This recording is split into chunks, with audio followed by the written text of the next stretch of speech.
Hi, everyone, and good afternoon. Thank you so much for joining the Solarplaza webinar.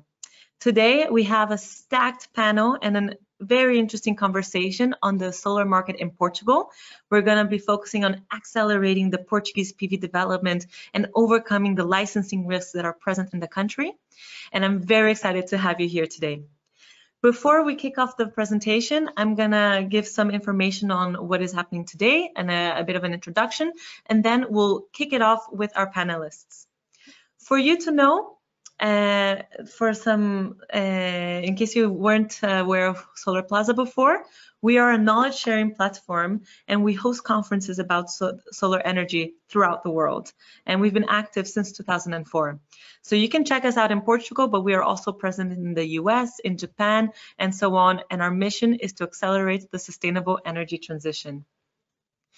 We also offer different services, such as our Solarplaza Foundation, which is the mission is to accelerate not just the sustainable energy transition, but to do so for all. So I invite you to check that out, as well as our Solarplaza consultancy, in case you're looking for such services. Today, for you to know, this webinar is a lead up to our Solarplaza Summit Portugal, our yearly conference in Lisbon that we're celebrating the 4th edition this year on the 13th of October. And by being a listener in this webinar, you can also get a discount code to join the conference. So don't worry, you'll be receiving these slides later on, but we invite you to join and meet several of the speakers and companies that are present at the webinar here today in person in Lisbon. Before we kick things off, in case you have any technical issues, we're here to support you, and we invite you to ask questions in the question box on your control panel. We're very happy to answer those questions, so please put them in. We'll try to get to as many as we can at the end of the webinar. Also, put in any issues you might be having. Our technical support team will get right back to you so that you can listen to everything we have to say. And the slides and the recordings will be shared with you after this webinar takes place. Without further ado, I would like to start introducing our panelists today. And I invite Ana Margarida Magina to show up on the screen. She's the head of environment at Quadrante Group. I will let her introduce herself in just a brief moment. She can do so much better than I can. But joining Margarida, we have Marco Alves, the managing director at MTX Solar.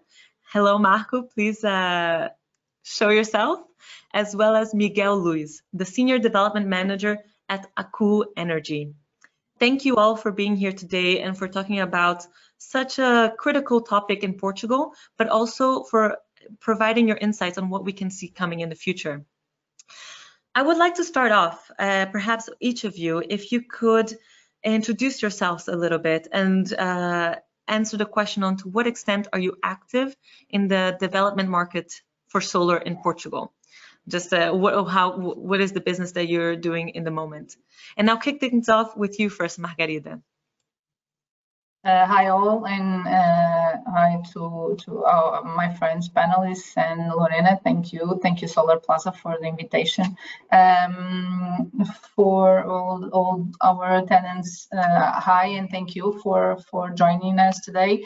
My name is Margarida. I'm head of environment and sustainability from Quadrante Group. Quadrante Group is a design and consultancy company. In the environment, we work with licensing and the environmental studies related with a lot of kinds of projects, and namely renewable projects. We are working a lot on solar projects and wind projects, and this year we started to develop some projects in co-development also. So we are in charge of big projects and big licensing challenges.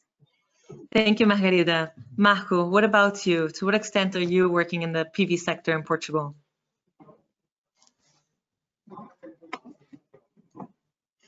Hi, hello to everybody. So right now I'm involved in solar. Well, I've been working in solar since 2010 in international context, and right now in Portugal, with MTX, we are fully involved in the development of projects in the full cycle of the development from greenfield, from capacity reservation down to ready to build. and we are licensing more mainly for third parties, at least 8 projects, so roughly close to 500 mega in the country. Thank you. Indeed, very active in the market. And Miguel, last but not least, please introduce yourself. Hello, everyone. Thank you, Solarplaza, for the opportunity to speak at this webinar, and hello to the fellow panelists as well. So, as you said, my name is Miguel Luz. I'm a Senior Development Manager in Acuo, and I've been working in licensing processes for the last 8 years or so. So, here in Acuo, my main goal is to develop to a ready-to-build stage, but not limited to this in Acuo, but for my specific role, it's reach the ready-to-build, which means going through the environmental licensing, electrical licensing, and also the construction licensing with the municipalities, so full scope of licensing. And then in Acuo, we also build the projects and then operate and maintain those projects. So full scope for Acuo here in Portugal and also on the other sites. Thank you, Miguel. And indeed, everyone here has a certain definite role in the solar industry in Portugal. And although I do believe many of our attendees might already be from Portugal, there might be some new entrants in the market. And I think it makes sense to provide them with the context of what is the current situation, the current status of the licensing and permitting process in Portugal, one of the major factors that each of the three of you have already briefly mentioned. And I don't, Margarita, if maybe you could kick us off and provide some context for what is ongoing now with the licensing process in Portugal.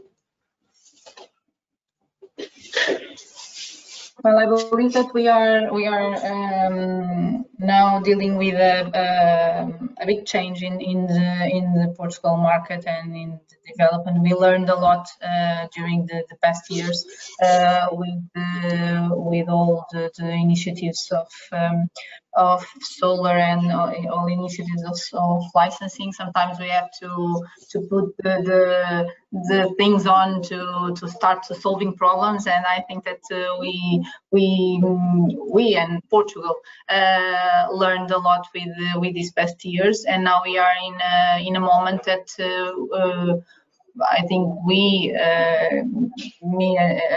Hi, and my fellow panelists, we believe that we are in a moment of change for the future, and a lot of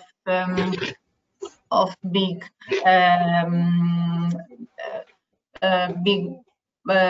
opportunities from the government and from the licensing. Some goodwill from the government also to have future better opportunities on licensing. So there are in progress a lot of changes in the framework, the legal framework, and everything to start to simplify some issues and start to do something for the investors also. I see. Maybe Marco, you could also provide some clarity. Margarita is mentioning some change, but why is this change necessary? Why is this change coming up? Maybe a comment about the public consultation, the law that's in place right now. What do you? It's very much necessary when you realize that, well, for I don't know, but until 2020, for those previous 10 years, Portugal has surely licensed less than a giga, and now it added to the work ongoing. It added on the top of that 8 gigawatts, so of assigned capacity. So these promoters that have been licensing, they've been facing obstacles that the law did not attend properly. So right nowadays, we have a regulator, we have a legislator that is very much active in a sense of updating the law in order to overcome obstacles. You see them everywhere. You see them in the way that the entities get articulated, and when you're licensing in Portugal, you need to address yourself to several entities to get consents prior to making the last submission for power production license to the GEG. And also for environment, in the way even that APA, the main environmental agency, contacts all the entities that participate in the consultation for the environmental impact assessment, you realize that they are a bit outdated and not updated to really overcome all these obstacles. So you will notice that every year probably Portugal is updating the law, in a sense that probably it's making of Portugal kind of a trend maker for what's right now happening in Europe. So great input. And would you say that these updates that they're making every year, are they more proactive or reactive? Very much proactive, and usually they are subject to public consultation, and you can really see the promoters in Portugal getting all aligned and around the table. You see groups of promoters, 10, 20 around the table, even through APREN also, and bringing their own suggestions, their own contributions, and something, well, it doesn't matter if you like or dislike this, the color of the party in charge of the government. The reality is that they are very much opening and listening to the contributions from the promoters. You can realize that the government is making a strong effort in order to really accommodate what can be reasonable input and contributions from these promoters. So right now you have one law for the environmental licensing simplex. Government is trying to concentrate the number of entities that you have really to consult for getting consents, and even in the way that you get answers, or in the lack of or absence of answers, that you get approvals, tacit approvals. So we are being right now consulted for a new law, the law decree, I think it's 169, for the environmental simplex, that finishes precisely tomorrow, if I'm not mistaken, or Saturday.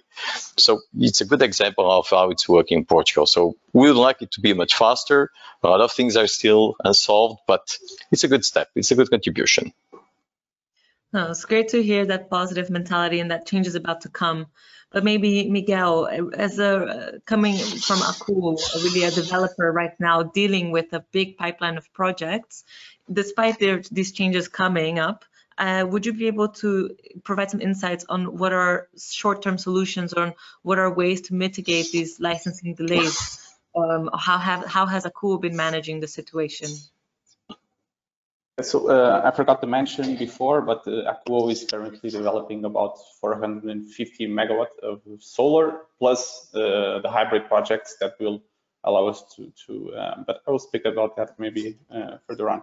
But for the solar projects under development, we have been facing several delays, mainly I think because the entities, well, until this time, they have been also facing some problems because they weren't ready for the utility scale projects. So basically, they have been facing problems as we have, and their answers are not clear because they are not conscious about what it takes to build a project this size, and so for that purpose, I think the answer is communication.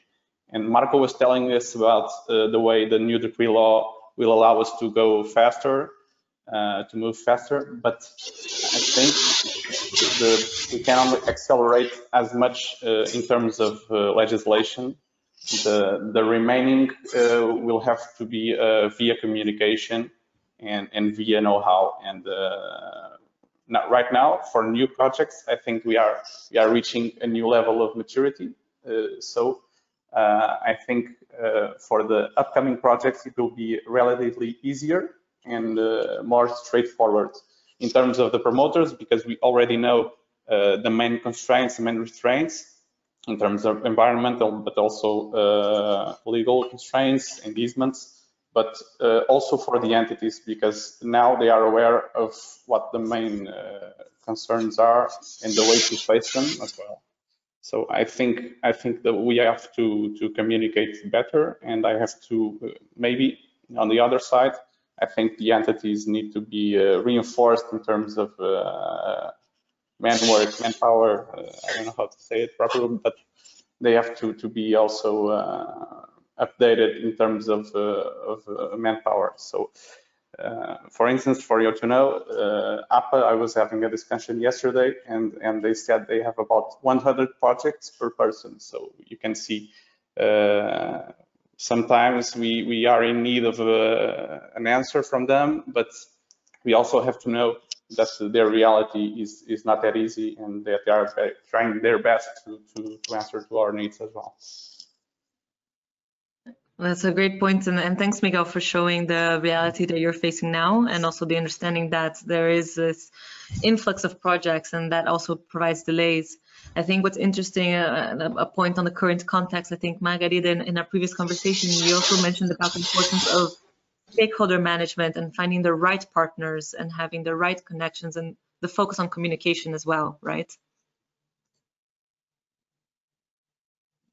Yeah, as Miguel said, it's very important to understand also the entities and the challenges that the entities are facing, and good communication, and not to just to send them a huge report or a lot of information and everything, but sit with them and explain the project and explain the challenges that we are facing with the project, and what we are where we need their help and everything, and try to also to simplify their job, because we are technicians, we are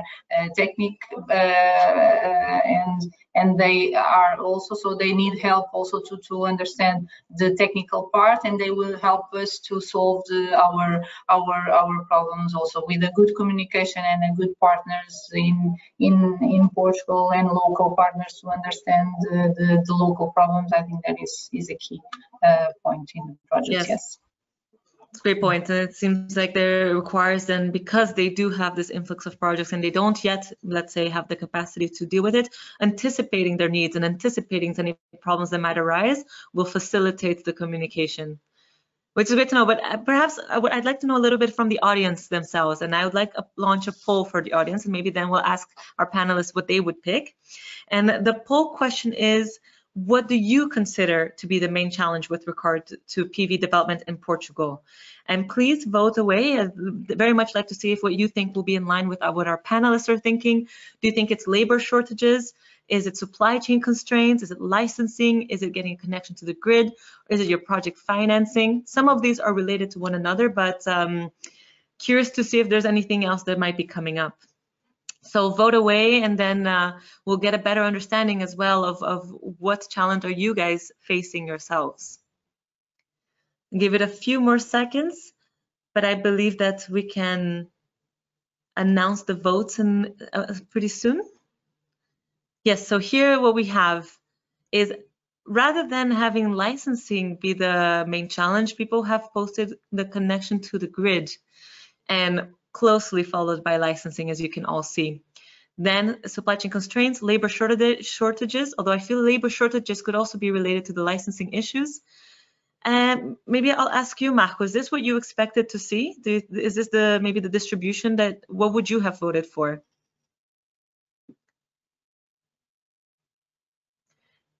I believe your microphone is muted. Would you also have voted for a connection to the grid? Yes, well, licensing, it's clearly a problem. It can be of great difficulties in Portugal. And probably, well, and grid access, it is what it is. I mean, it's right now it's closed, so there is no grid access. We are all waiting for the next opportunities, which, by the way, are clear right now in Portugal. I mean, you have three ways to access to grid. One is through options. The other one is through direct agreements, and there is a list of those in Portugal, 10, 12 candidates that represent roughly 1 point something giga, 1.2, 1.8, I'm not sure. And after those, there's a big list of 18 giga that probably, I don't know, will be shrinked somehow. And then you have direct reservations for capacity, and the mentality of this government, at least, is clear, the rationale. If these clear capacity open, then direct access, first to come, first to be served, and 2 years for connection. Well, we try to shrink it for 1 year for the licensing right now, which is very, very hard.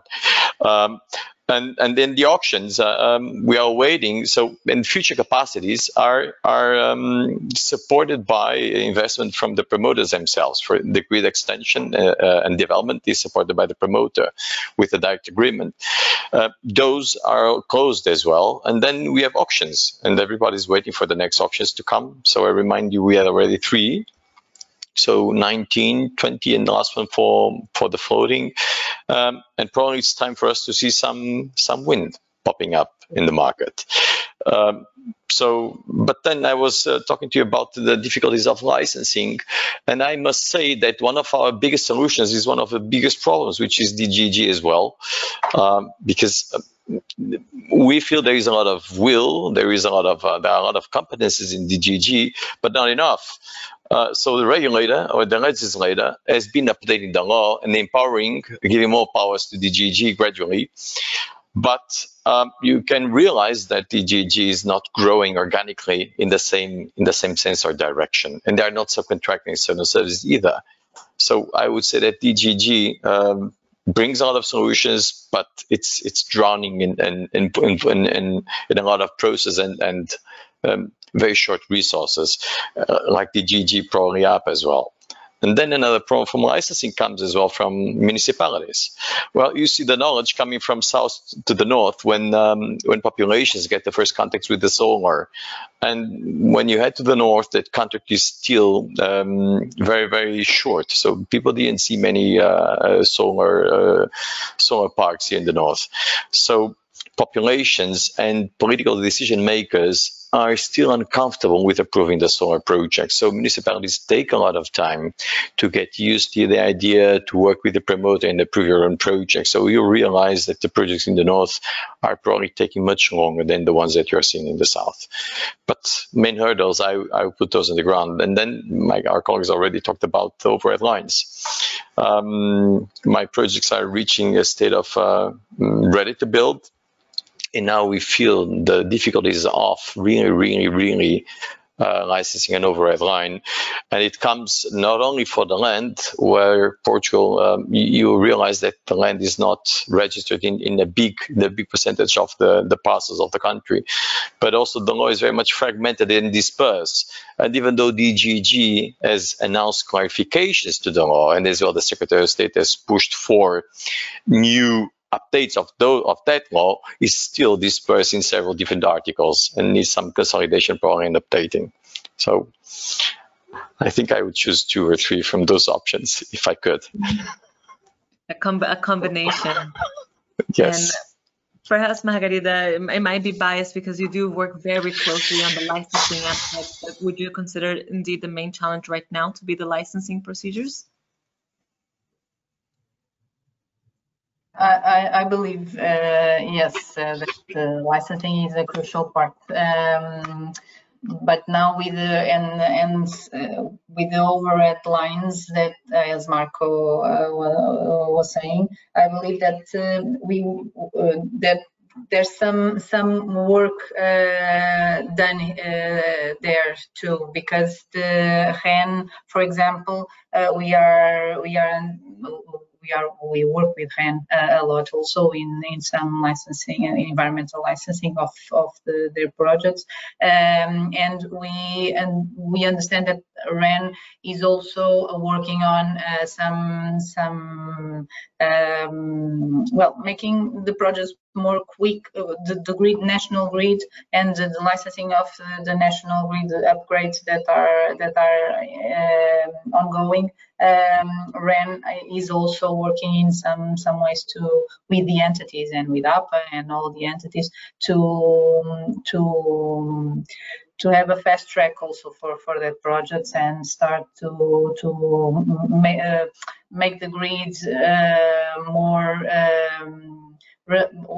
reliable and bigger and with more capacity. But of course, the licensing also, I would choose that and the grid capacity or the grid title is what it is. As Marco said, we had the auctions and we had the agreements, and we are ongoing with that, and is what it is. Mm-hmm. But it seems like you foresee that there are some updates coming from REN, and when you work with them, and something that is on this decree law also, in this legal framework that is on public consultation, is a feature that give the possibility to make a general environmental assessment for the corridors. The main problem is to choose where the line is, and in this new decree law is also or gonna pass, there's a feature there that also make a study of big constraints, and now we're gonna see how it goes, because there's a lot of thoughts on the timeline and everything, but I believe there is an opportunity to simplify the licensing of the power line. Indeed. And maybe continuing with this forward-looking view, because I believe we understand the current context, and there's expectations of change coming by the legislation with the new Decreto Lei that is coming. So maybe we can focus a little bit on new opportunities. And Miguel, I'll ask this question to you then. Of course, we're looking at these challenges, the challenges with the grid connection, but what are ways that you would perhaps look for new development, or what are new opportunities that you could see in the market? Well, as you know, the main asset is the grid connection. So, if I may ask to the question that was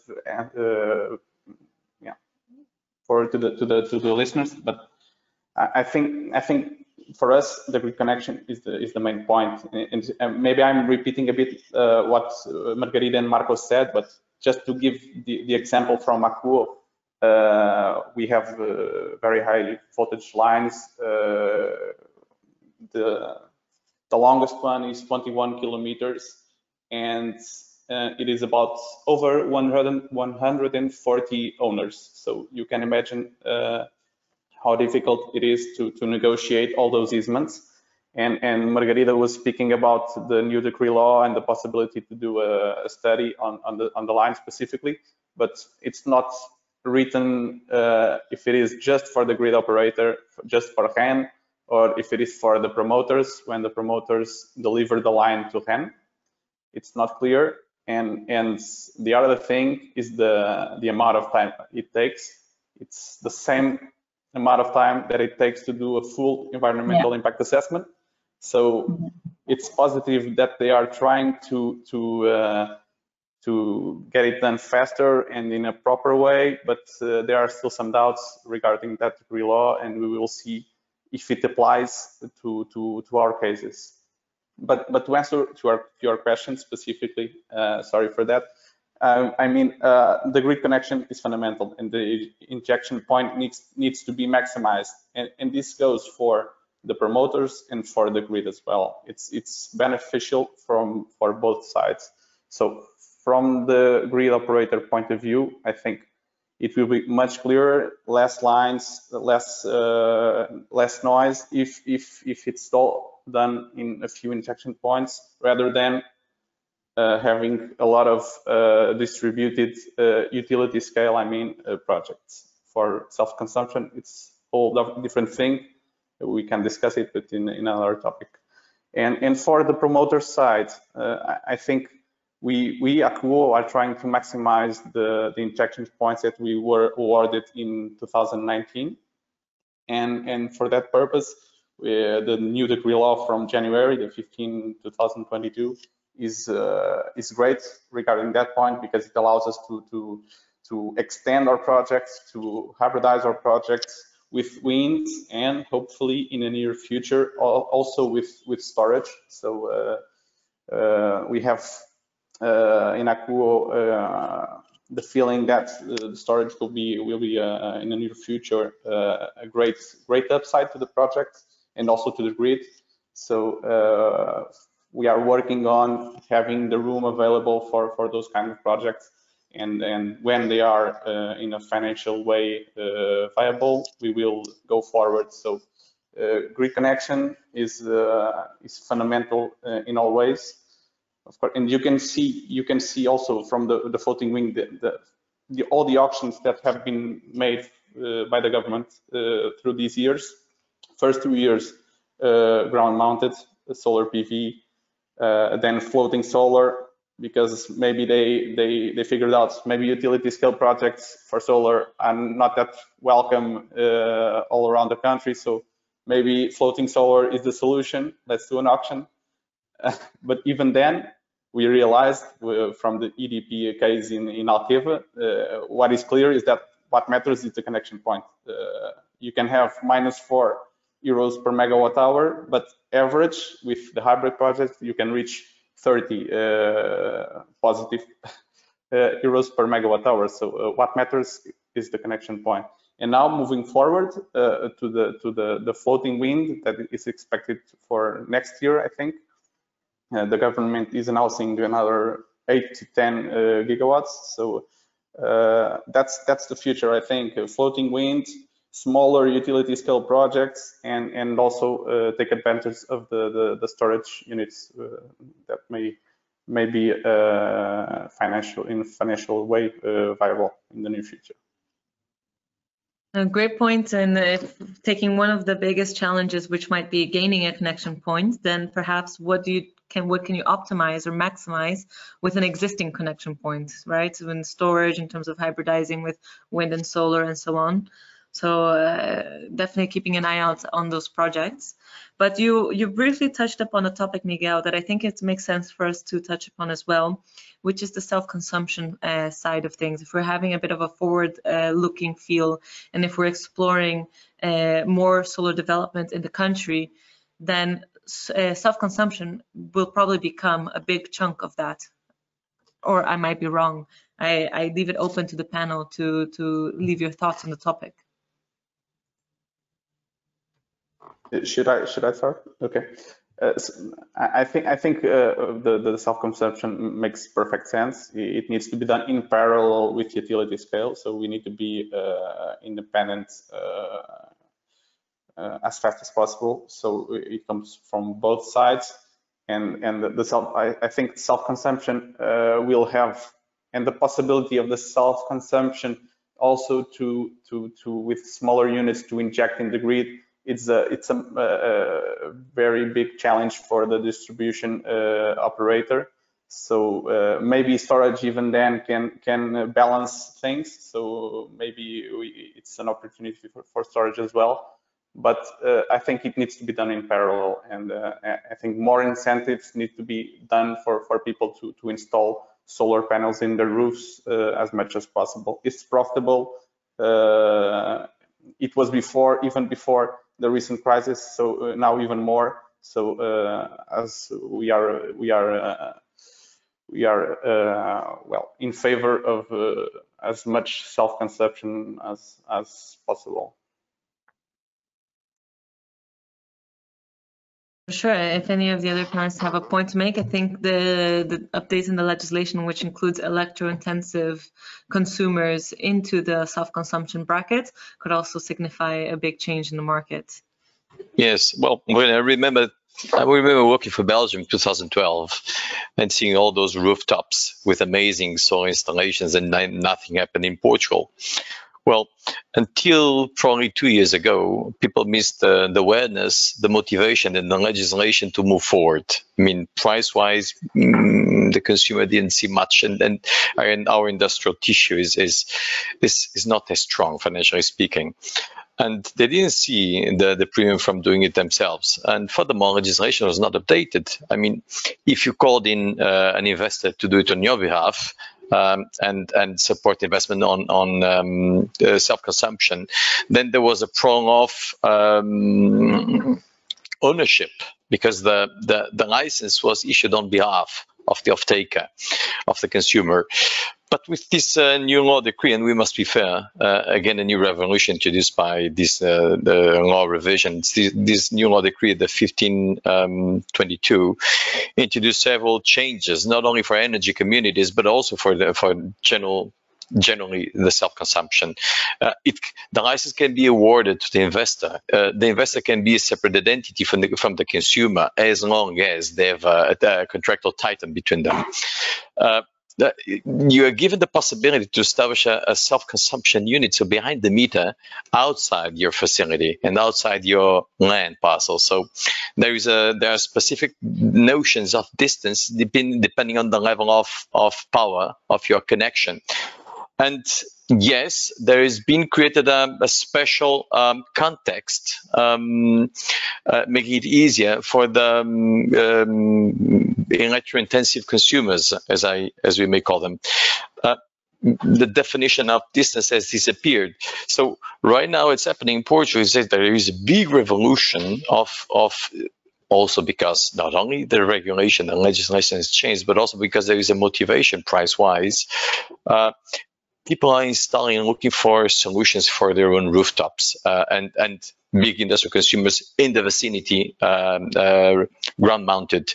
Nevertheless, there is a lot of ignorance in the sense that some municipalities believe that all our electricity needs can be sorted out and solved with rooftops, which is not that true. But again, there's a big revolution undergoing, positive one.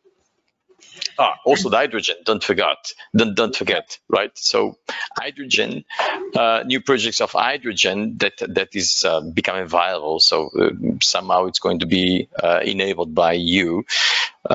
They generate also a lot of self-consumption projects, and that is having a special context for licensing as well. Interesting new avenues coming up for new development and new production, which is why I would like to ask another poll question to the audience. It's very interesting to hear what you guys have to say, but I also want to involve the audience and know a little bit from your perspective. If you were to pursue new development opportunities in Portugal, would you do so by waiting on new grid capacity announcements? Are you waiting on new auction schemes? Are you using an existing connection point, or would you aim for more self-consumption projects? Here's really trying to focus. So we do have a current licensing delay and bottleneck, but for new development, what avenues are available and which avenues are people hoping to take?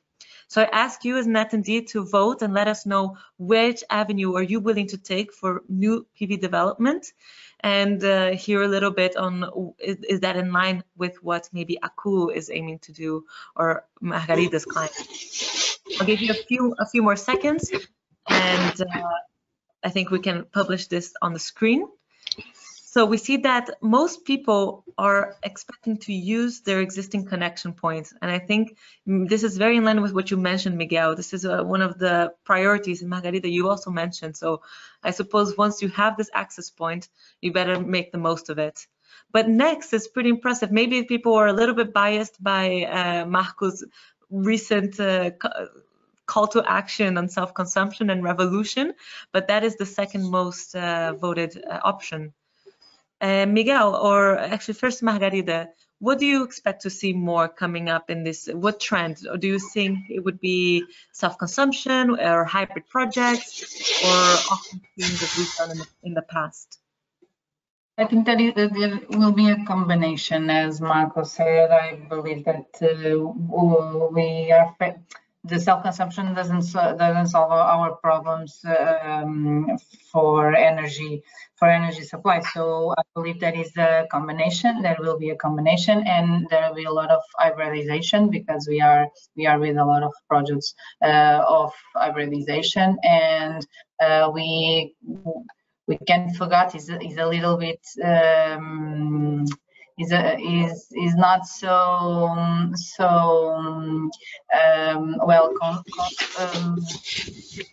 well, we are not agreeing on these, but we can't forget hydroelectric also. It will be force from EU related with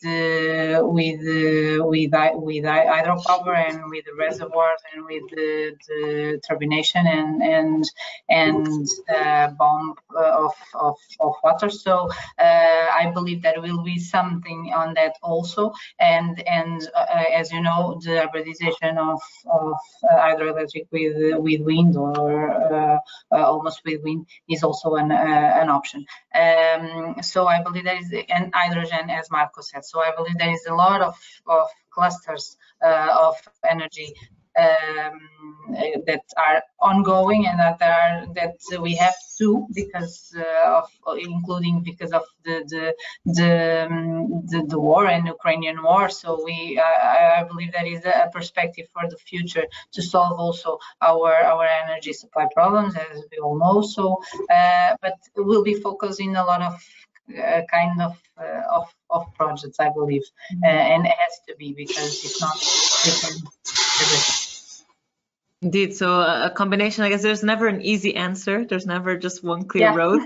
And the combination also means more complexities. But maybe I'll ask you, Miguel, are you surprised that the least voted option were people waiting on new grid capacity announcements?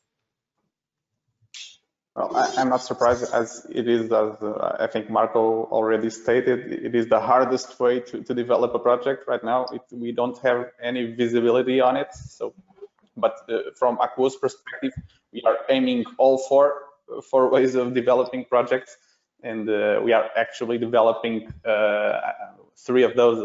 The last one is a little bit harder, but we are developing in the first 3 ways. Starting with waiting on the new grid capacity, I would say it is hard indeed, but we need to study where the grid is in more need of extra capacity, and we can work on it. We can anticipate it, and we can start looking for the better solutions and fit plots that fit our needs and our goals, and we can look for it.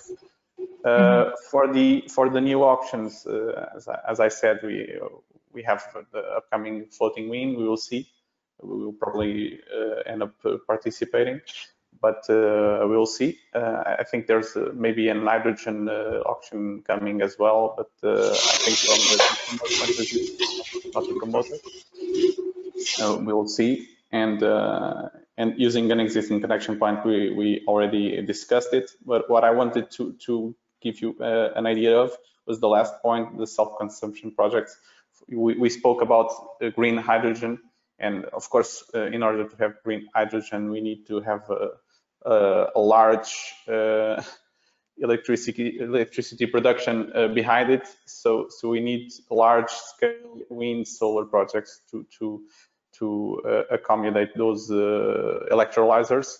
So what the law allows us to do is to sell the electricity via the national grid. So we can do, for instance, a project in Alentejo and then sell it to green hydrogen somewhere else. So that's very positive, because we have some clusters of hydrogen here in Portugal, but well, if you are in the coast side, maybe it's not ideal. If in the center north coast, it's not ideal for production. So we have that possibility of building a solar or wind project somewhere else and then sell it as a PPA.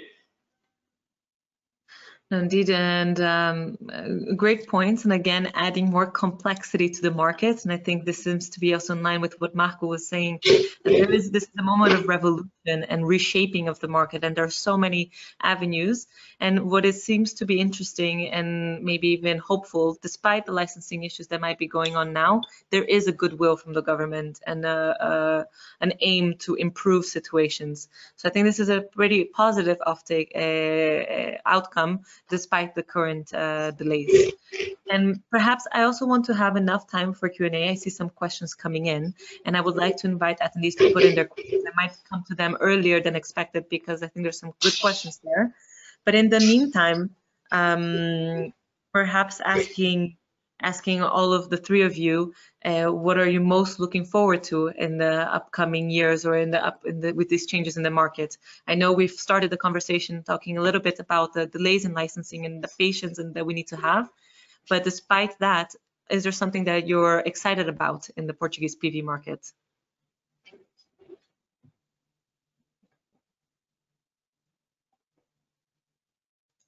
I'll give it you guys a few seconds.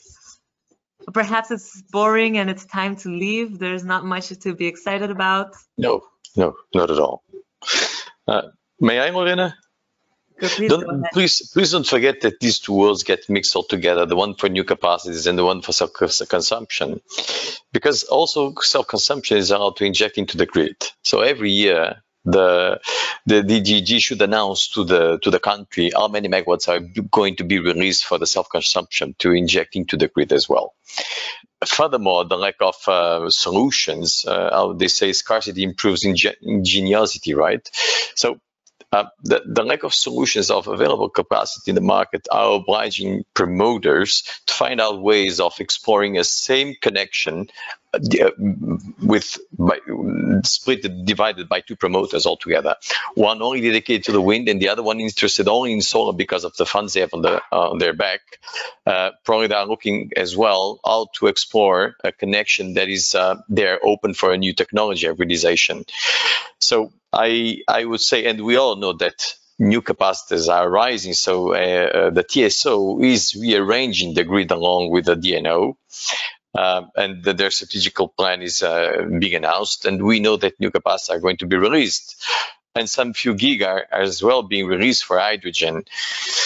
So there's a lot to be done. If you ask what is really, really exciting you is, well, to know that in my case, that one, DGG will have more resources, and second, that the laws will help us to attend to this call from you or by you to bring new generators of PV as now they raise the target. So we expect to see these new laws in action because the need is there. So we just need to fill it in, from my perspective.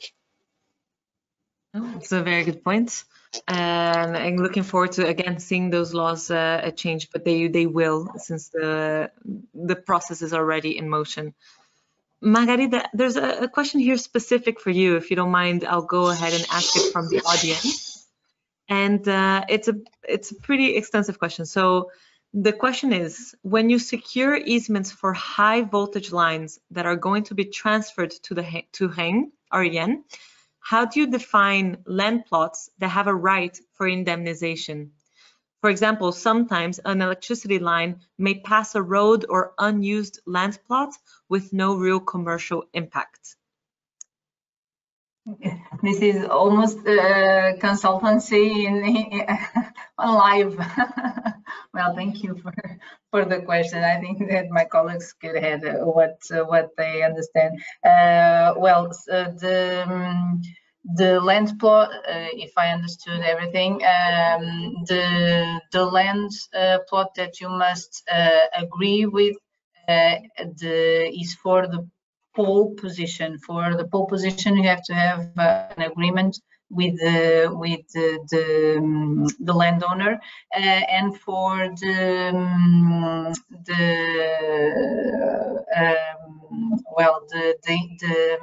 corridor. Sorry. The corridor of the line, you will have, if this is for the national grid, you will have a transition of the rights of this corridor. So you will have also the agreements with the landowners, but just for the passage of the line and not for the installation of the pole. And it could be national rights, or given from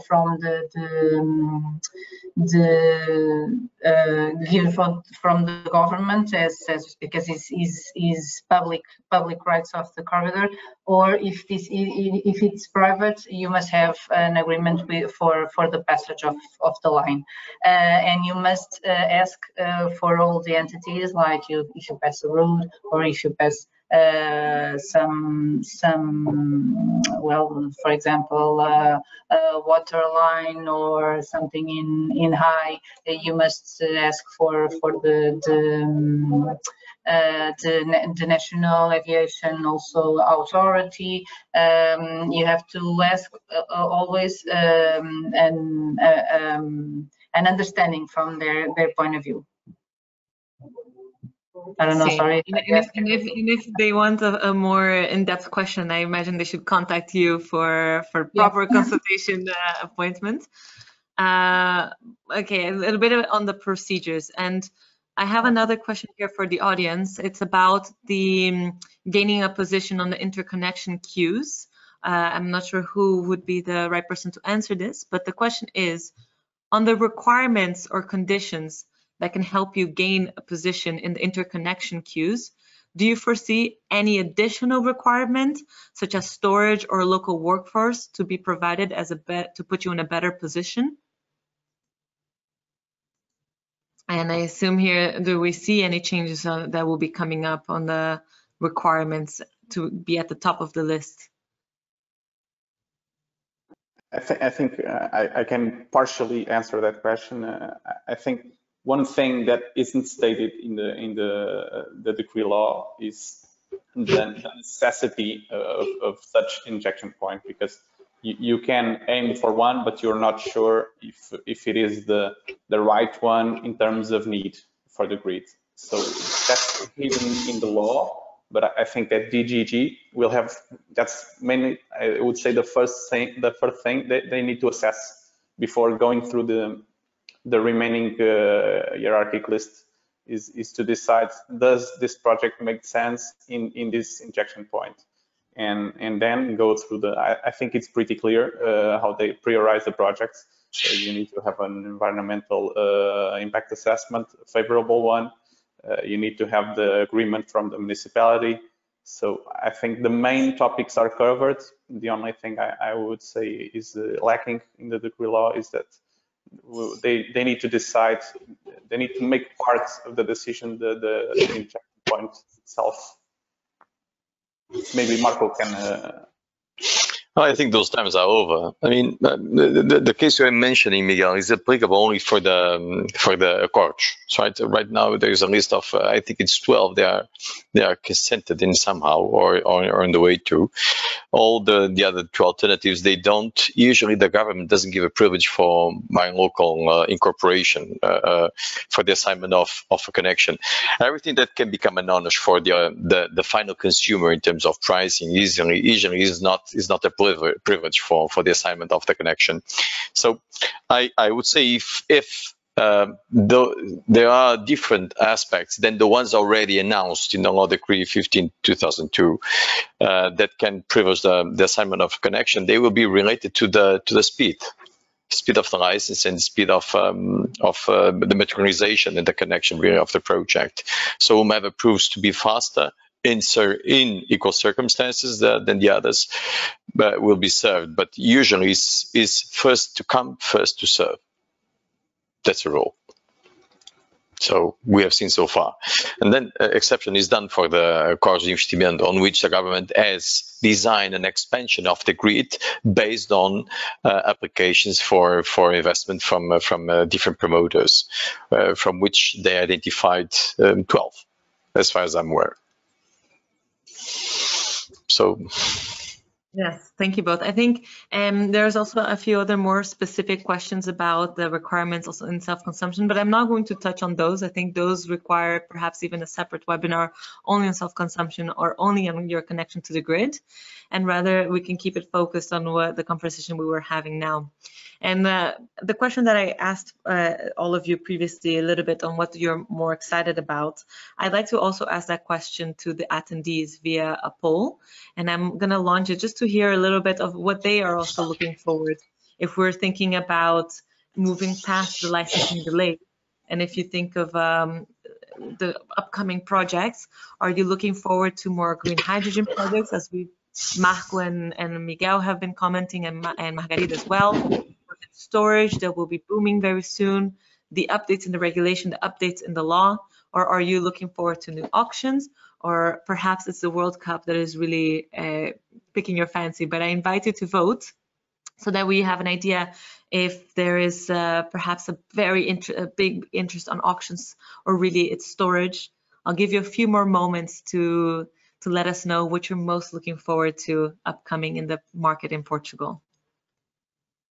Here we have the results. For the poll, we have storage actually as the winner, and people are really then looking forward to implementing this technology on their existing projects. Perhaps this is very in line with the previous poll question, where we were looking forward to optimizing your existing connection point, and then green hydrogen and regulation. So Miguel, is this, what would you have voted for? Maybe I'll ask you first. First of all, I'm impressed that no one voted for the last one. I'm really looking forward to it, but that's my opinion. But honestly, I would say that we are excited about new ways to incorporate value into our injection points. So the first two are obviously a big plus, and then the last one was updates in the regulation, new options. Okay, so updates in the regulation, they are ongoing. We have broadly discussed it. I think in terms of the actions from the government, they are doing, I think, the best they can in order to make the new projects viable and the existing ones to get them off the paper. I think they are doing, they are trying their best. And of course, the Portuguese market needs to stay very competitive, because we are not only specifically talking about Portugal, but an European or a world community. And of course, the big promoters, the big investors are mainly not Portuguese, I think, worldwide, not only in Portugal. And they need to stay focused on Portugal, and for that the government needs to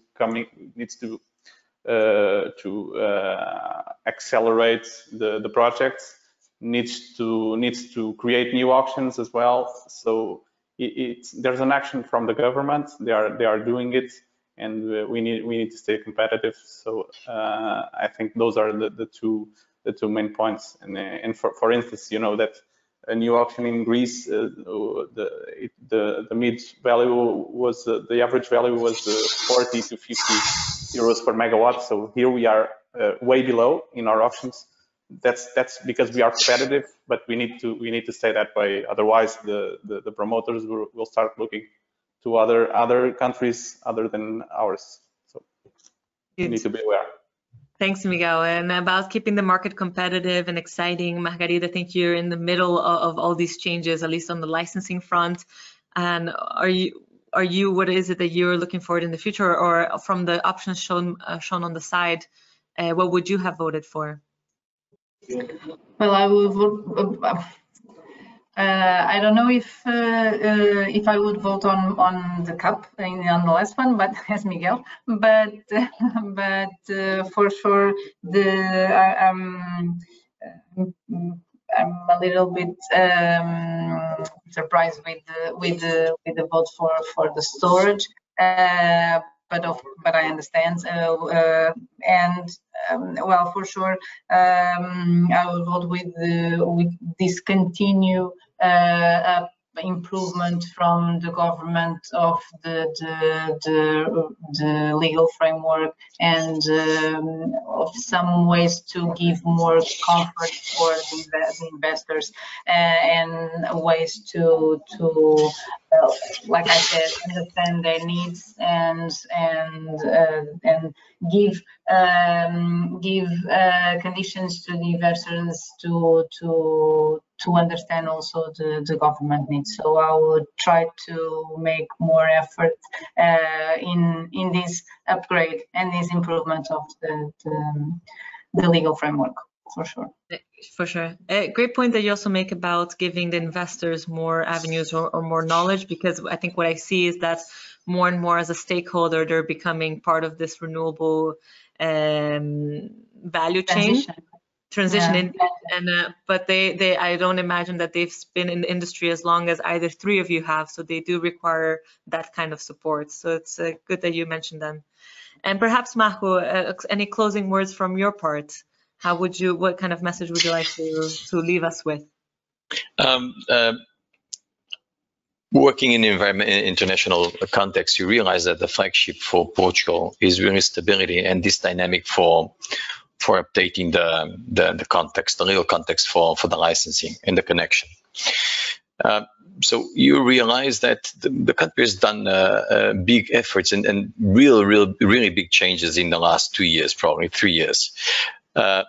You know that the need is there, so it's inevitable to wish for new auctions, and it's useless to wish for new auctions or new capacities because it's inevitable, they are coming, right? Also in the European context, Iberia is gaining a different role.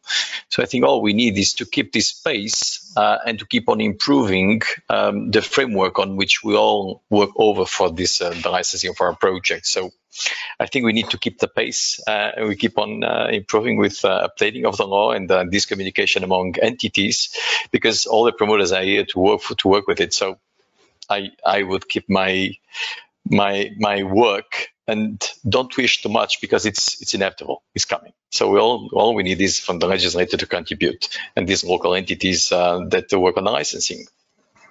It's my view, at least. Yeah, very straightforward, and thank you to the three of you for participating in today's webinar. I would like to close off. I think we've had a very fruitful conversation, and 3 industry experts sharing what you're experiencing is invaluable knowledge. So thank you for that. And if any of the attendees have any further questions, please feel free to send us an email. We'll try to get them answered. But we're reaching the end of the hour, and with that, the end of this webinar. And I feel, despite having started with the context of these licensing delays, we're ending on a very uplifting forecast of what is going on in the markets. And Portugal definitely has the foundation to build an impressive renewable industry with the support of the government. That is what we see. And that is the message I hear from the 3 of you.